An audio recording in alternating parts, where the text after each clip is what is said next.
Whether it's at Neckley or Chapa, at Science Hall or Blanca Vista, I have seen, I guess most recently at Fluker, the commitment that the teachers of this district show to their students.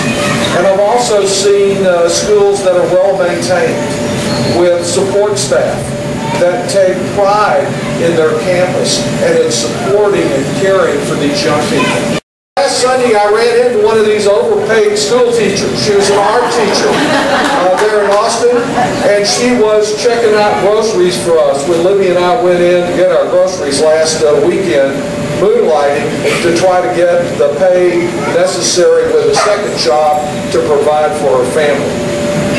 As we compete, and several of John did such a good job of making this point, but as we compete with China, with Germany, with all the rest of the world, I think what we need to be doing is increasing our investment in education from pre-K to post-grad to strengthen our workforce.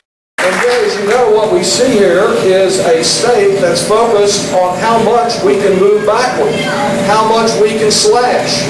We talk about a rainy day. I don't think this is a rainy day. I think it is a flood of wrong coming out of this state capitol.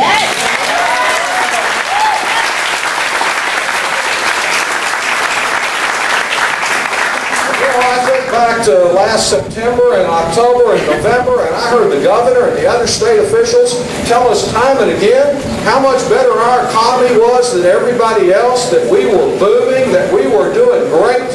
Well, if we're doing so great and we're having so much success, why can't a little of the fruits of that success be used to ensure that our youngest Texans have some success in the future and have what they need in order to provide for their families?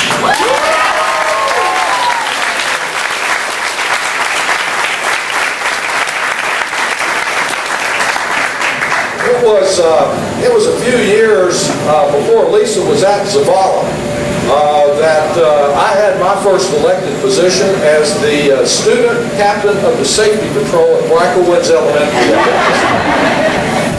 Now I feel like I'm on a safety patrol of another kind up in Washington. Because sadly, congressional Republicans have identified education as an area for substantial cuts, just as they have in Washington.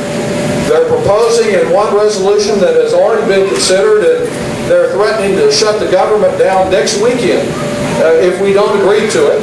Cuts in science and math education, cuts in early education, eliminating a number of Head Start positions, cuts in Title I, which is important to the districts here in Hays County, cuts in IDEA, students with disabilities, and at the same time that they want all these cuts in federal aid education, they say to a student who wants to attend Texas State or ACC or UT or anywhere else that the maximum individual Pell Grant would be slashed by $800 a year.